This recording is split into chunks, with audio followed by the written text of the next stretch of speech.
star lights up way up high. All across the land dawns a brand new morn. This comes to pass when a child is born.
Ang batayang teksto ng mensahe ngayong gabi ay matatagpuan sa sulat ng propeta Mikas, kabanatang 5, talatang 2 hanggang 4. Ang paghahari ng tagapagpalaya.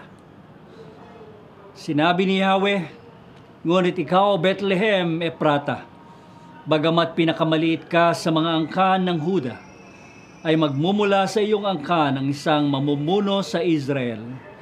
Ang kanyang pinagmulan ay buhat pa nung unang panahon pa. Kaya nga, ang bayan ni Yahweh ay bibigay niya sa kamay ng mga kaaway, hanggang sa isilang ng babae ang sanggol na mamumuno. Pagkatapos, ang mga Israelitang binihag ng ibang bansa ay kanyang ibabalik sa kanilang mga kababayan. Pagdating ng pinunong iyon, pamamahalaan niya ang kanyang bayan sa pamamagitan ng kapangyarihan ni Yahweh, sapagkat taglay niya ang kadakilaan ng pangalan ni Yahweh na kanyang Diyos, at ang Israel ay mamumuhay na ligtas, sapagkat kikilalanin ng buong daigdig ang haring iyon."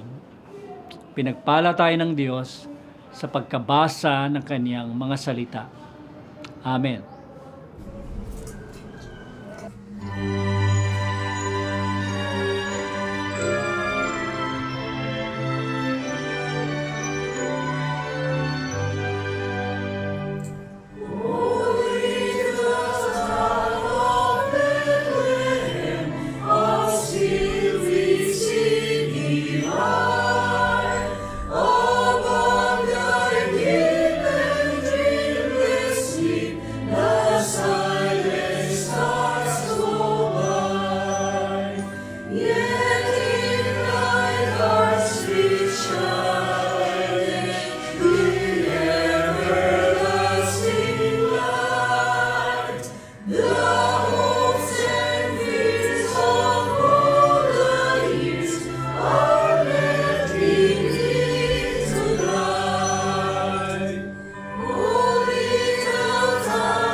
Maghanda ng bayang sisilangan.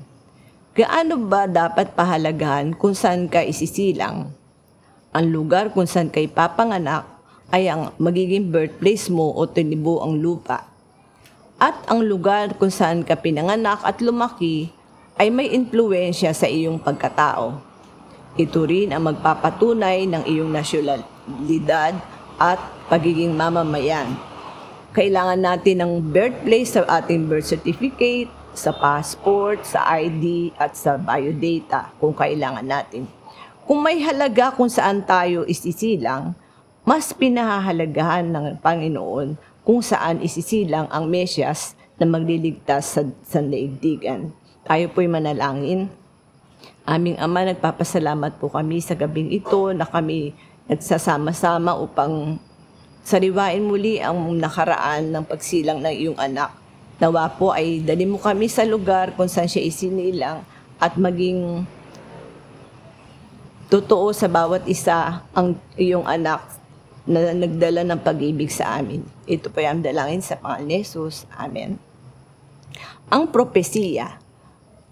Sa Micah 5 verse 2, nasasaad na, pero ikaw, Bethlehem Ephrata, ang pinakamaliit sa lahi ng Huda. Sa iyo magmumula at pipiliin ko ang magiging leader sa Israel. Manggagaling siya sa sinaunang angkan nung dati-dati pa. At sa Mateo 2:6, ikaw Bethlehem sa lupain ng Huda, mahalaga ka sa city sa Huda, dahil sa iyong manggagaling ang leader na magiging guide ng aking bayang Israel. Si Propeta Micah ay nabuhay sa isang madilim na bahagi ng panahon ng kasaysayan ng Israel, ang panahon ng malupit na digmaan. Ngunit sa isang dako, nakakita siya ng liwanag. Nagbigay siya ng maliwanag na hula kung saan isisilang ang Mesiyas na siyang magliligtas sa Israel. Ang mga propeta ay gumagawa ng maliliit na pagkakakilanlan sa pagitan ng susunod na linggo o sa susunod na 1,000 taon sa kanilang mga hula.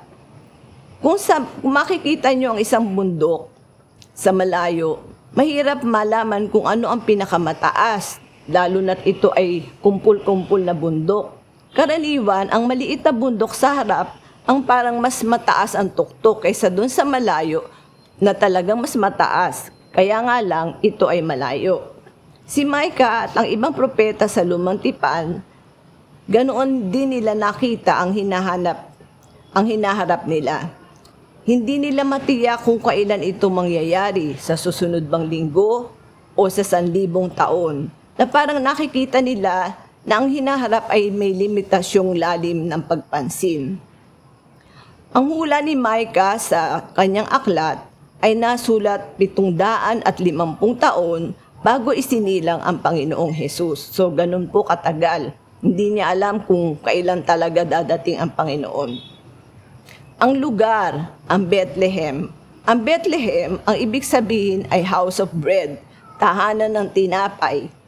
At ang Ephrata naman ay place of fruitfulness, lugar na mabunga.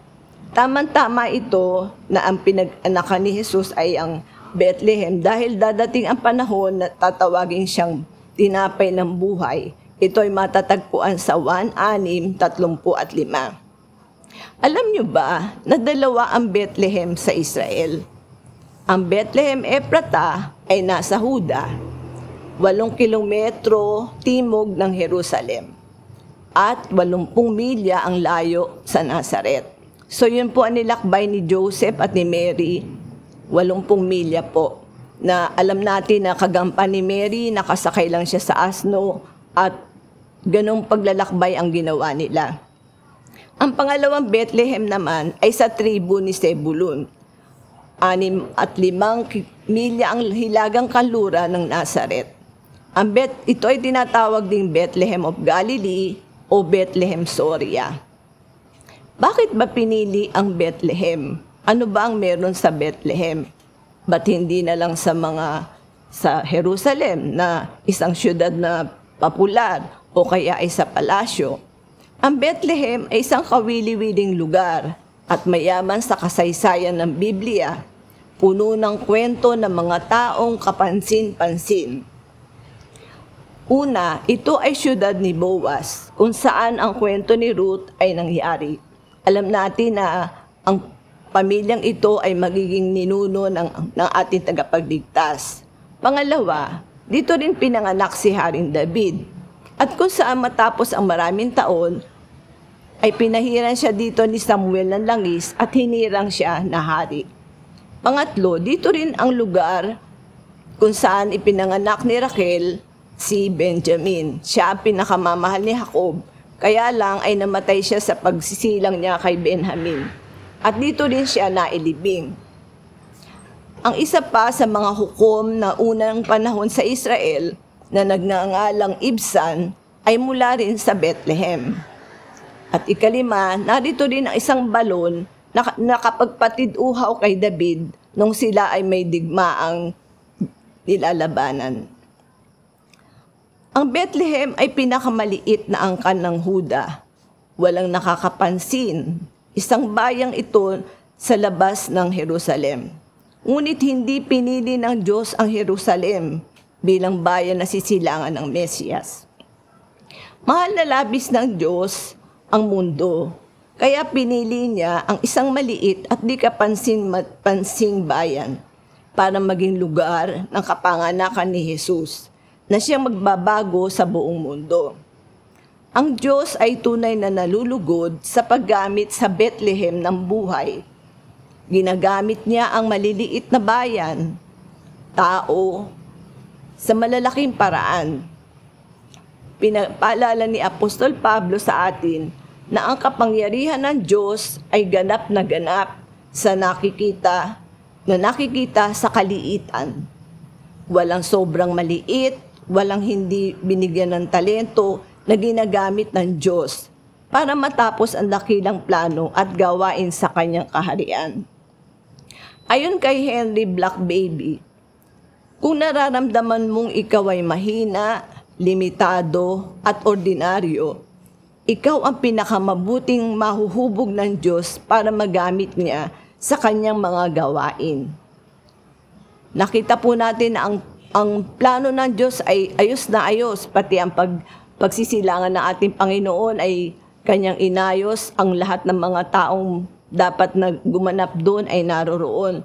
Alam natin na walang imposible sa Panginoon. Kaya ngayong gabi, handa ka bang maging munting Bethlehem para sa kapanganakan ni Jesus? Sa ngalan ng Ama, ng Anak, at ng Espiritu Santo. Amen.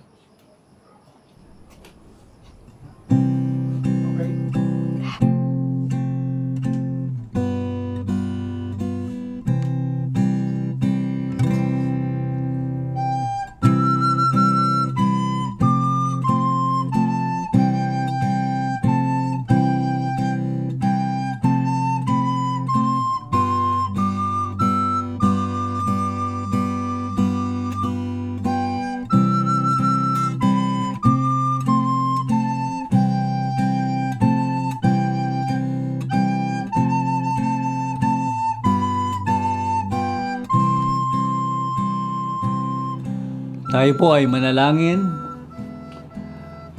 Dakilang Diyos, aming Ama, dahil sa iyong sobrang pagmamahal sa amin sa buong mundo, isinugo mo ang iyong bugtong na anak na si Jesus, na siyang aming tagapagligtas at Panginoon sa buhay na ito.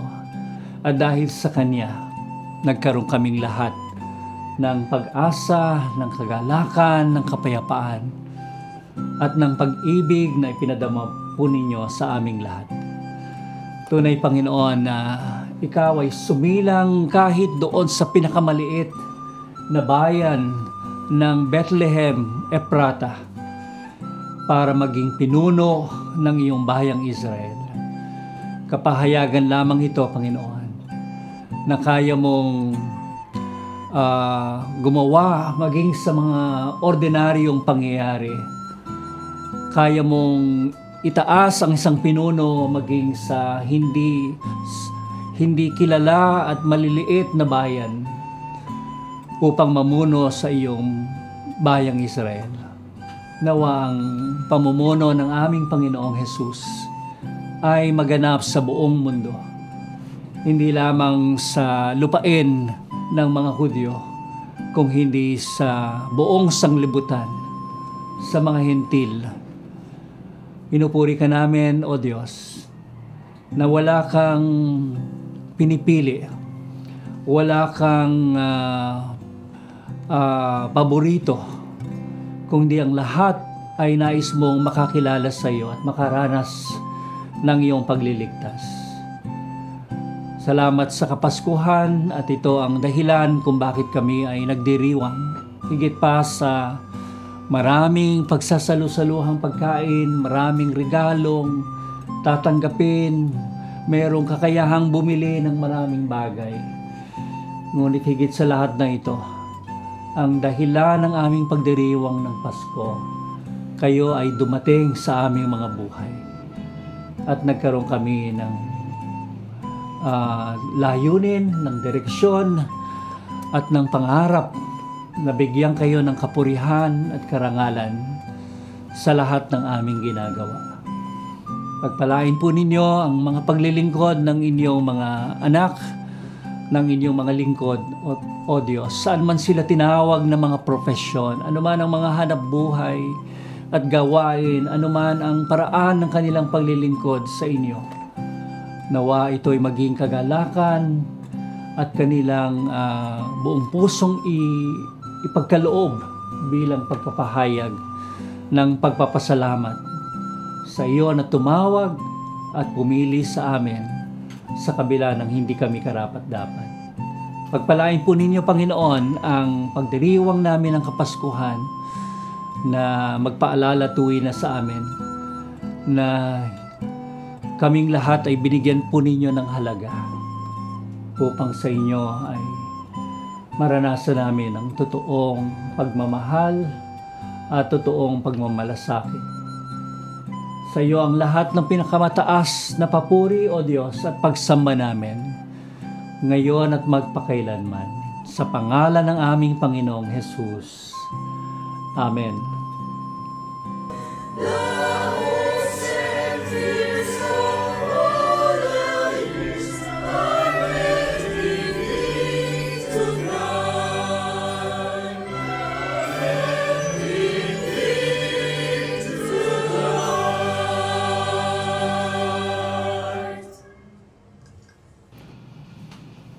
Sa Kanya na makagagawa ng higit kaysa maaari nating hilingin at isipin, sa pamamagitan ng Kanyang kapangyarihang nagahari sa atin, sumakanya ang lahat ng kaluwalhatian sa pamamagitan ng Iglesia at ng ating Panginoong Hesukristo, ngayon at magpakailanman. Amen.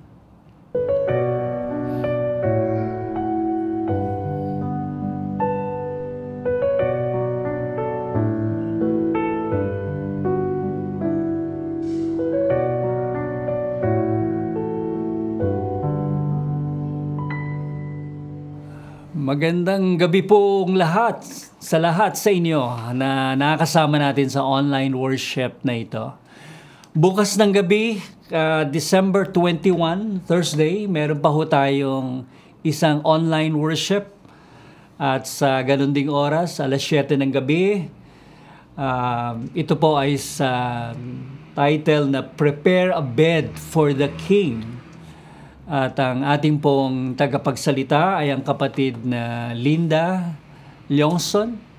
At ang magbibigay ng song offering ay si Darby Villamayor.